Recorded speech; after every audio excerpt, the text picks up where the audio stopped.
Samantha Huey, and I'm going to be giving my invitational speech on cochlear implants. This is my audience. And then, can you show your face? So there are 6. Okay. When my son was born almost 3 years ago, we had no idea that he was going to have a hearing loss. He had a profound hearing loss. And the doctors recommended several different things to us that could possibly be utilized to help Nolan replace some of that lost hearing. They recommended the utilization of traditional hearing aids. There was the recommendation of a Baha, which is a bone-anchored hearing aid. There was the recommendation of a cochlear implant if he were a medical candidate. And then there was a totally foreign thought of just having a deaf child in a hearing family. So today I'm going to talk to you about having a cochlear implant. I find this to be a very relevant topic for several reasons. The most relevant to me being that I had no idea to expect a child with a hearing loss. There's no hearing loss in our family, and it was totally foreign to us, and we had no idea how to handle it. So it would have been nice to have the information I have now at that time. Maybe one of you or somebody that you know will experience something like this in the future and be all the more prepared after hearing the information. As I've told you, I'm the parent of a child with a profound hearing loss, who is, for all intents and purposes, considered deaf.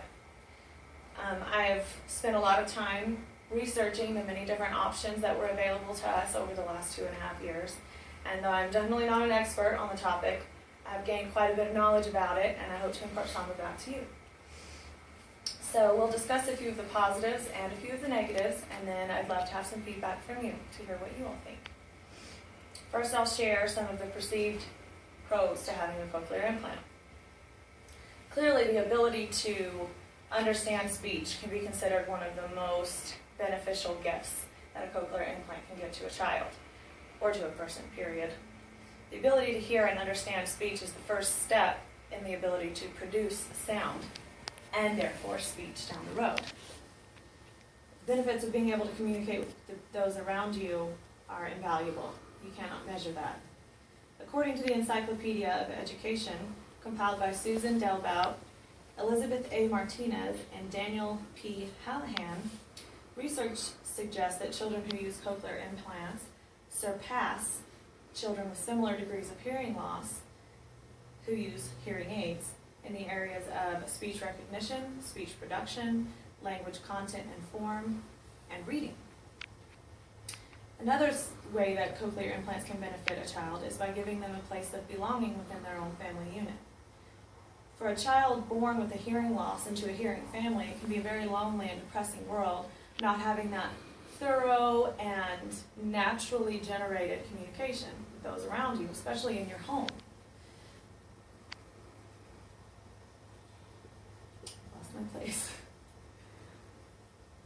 Lydia Denworth is the mother of a child in New York with a cochlear implant. She wrote an article about the slow process and how long it took for them to find out that he had the severe hearing loss that he did. I believe it was progressive, so it started out not so bad, and then over the first 2 years it got worse and worse.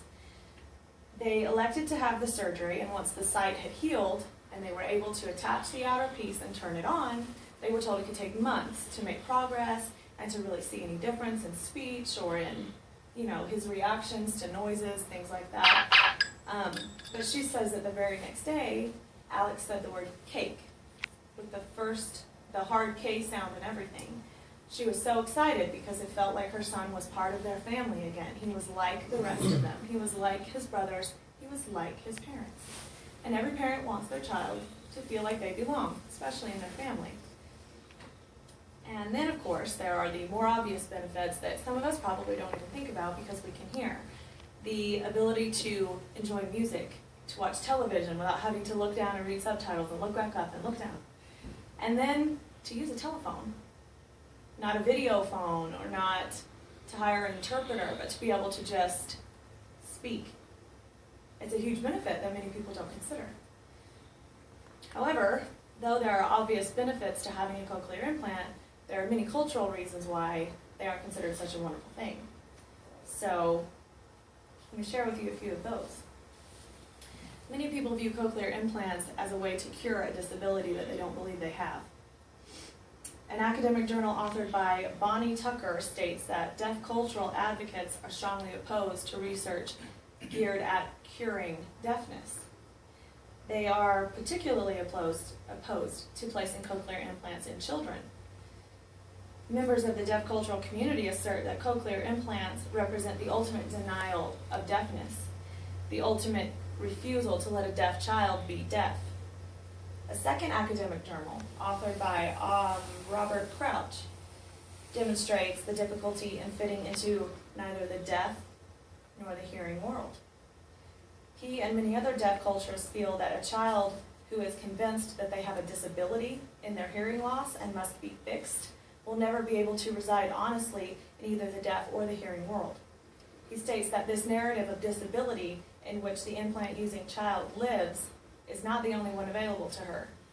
There is an alternative narrative, the one that exists within the deaf culture, where she is able to be the judge of her own life. He also claims that the implant-using child is condemned to be an outsider from the perspective of both cultures, never truly hearing and never truly deaf, not being able to completely identify with one group of people or the other. So, now that I've shared some points from both sides with you, I welcome some feedback, questions, opinions. What do you think about cochlear implants? In the beginning, you said, the nerve, but not everybody has it. Mm-hmm. Is that something you're born with or not born with, or? For my son, he was not born with an auditory nerve on the left side.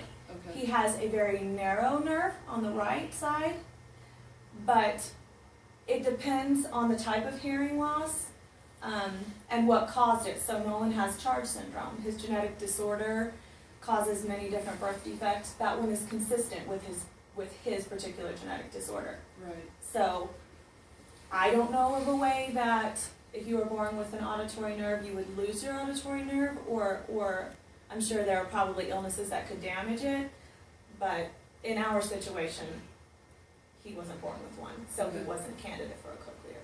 Okay. How long have cochlear hearing aids been around? To the best of my knowledge, I think that they have been implanting children with cochlears and even adults that lose hearing like in an accident or something since I think the early 90s, the late 80s, around 1990 I want to say, I could be mistaken, but I'm pretty sure that they really got to be popular and utilized a lot more right around the millennium.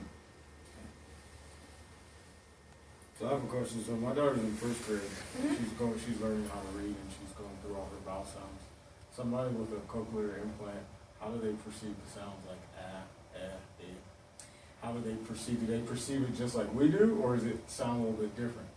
It sounds different because the hearing that you would typically have, that you would experience hearing somebody's voice, is different than the electrical current in which it's translated with a cochlear.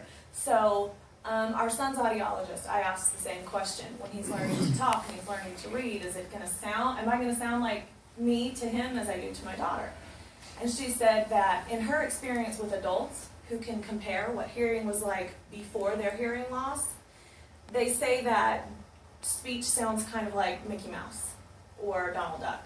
So it's distorted in its sound. They're able to clearly make out words and distinguish a door slamming from a dog barking, maybe. But the way that it sounds is going to be different. So then you're still going to have some of a speech impediment.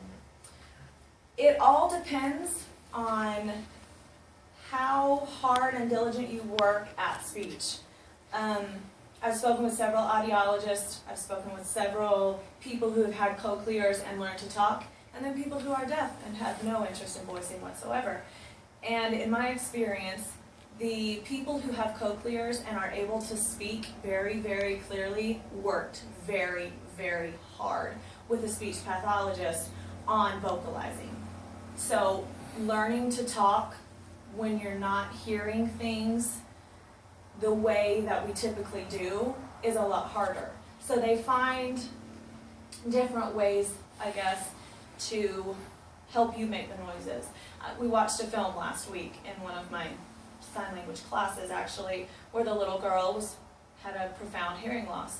This was in the 1930s. She did not have a cochlear implant or hearing aids, and her foster father was a speech pathologist, and he would hit her on the back, not hard, but he would pat her firmly on the back and have her leave her mouth open and allow the sound to come out to make the "b" noise for a B. So it was a very intensive process to teach her how to speak legibly.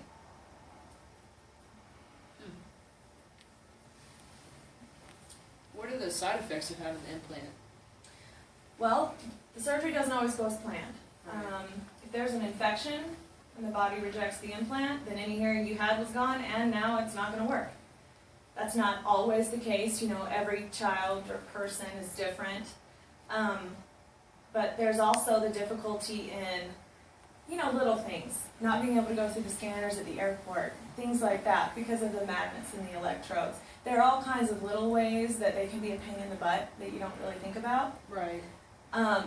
As far as the deaf community is concerned, they don't believe that cochlear should be placed in children before they are able to consent to that. Because you are, in effect, making a lifelong decision for a person without their input. But as a parent of a child with a hearing loss, at first we wanted a cochlear. We wanted to be able to give him access to any sound. Mm-hmm. It scares me to think that my son would not be able to hear a siren or a fire alarm, Yeah. something like that, for safety more than anything. But they don't view it that way. They view it as, we're born deaf, we can live just like hearing people, we just don't hear those people. Right. So I think a lot of the side effects are more cultural than physical, because a lot of the time, cochlear goes in, it's great, they're able to utilize some noise. Now, not every child is going to want to talk. Yeah. Some kids, and I've heard stories of children who've had cochlears and then they don't wear the outer piece, they don't want it. They like being deaf, they like sign language, they want to tune it out. So there's just always that chance that it's not going to fit the person, Mm-hmm. I think that's probably one of the biggest side effects, so to speak. So to caveat off of what you just said, whenever you're dealing with your son, him being still so young, how do you deal with the frustration that sometimes maybe he's not understanding you, he's not able to hear you, and then he doesn't react accordingly, but then you get frustrated not with him, but with just The situation. yeah. It's a daily struggle. It really is. It is very difficult to feel like if no one wanted to go outside, I would never know. If he wanted that toy instead of that toy, I would never know. He is almost 3, and I am trying very hard to get him in to the deaf and blind school for his preschool starting in January. And my hope is that immersion in deaf culture and having sign language all around him, his teachers, his peers, other kids his size that sign, like they've been doing it for 50 years. Right. My hope is that his communication will come a long way and being surrounded by that like peer pressure almost. Mm-hmm. But it really is hard, it's not something that you can necessarily say I deal with it this way. I just kind of try to keep him happy until we figure out a better way. Find that happy medium. Yeah, and he's a very laid-back child, so, it's easy. He's not the type that's really fussy luckily we're not at a stage yet where he gets angry that he can't express himself. Because I worry that'll come at some point. But right now, he does okay, kind of, with his facial expressions, and, if he's mad, he'll cry, he'll let you know. So, we just kind of have to guess sometimes.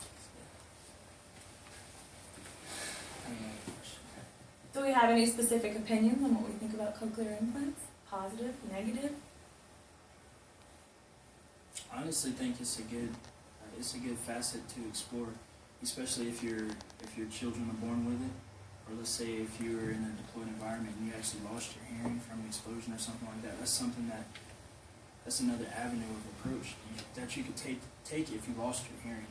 Sure. There's always going to be negative opinions about it, but I think it's good to actually be able to give people knowledge on something this big because it could help a lot of people Sure. that can't hear. Just get Oh yeah, definitely.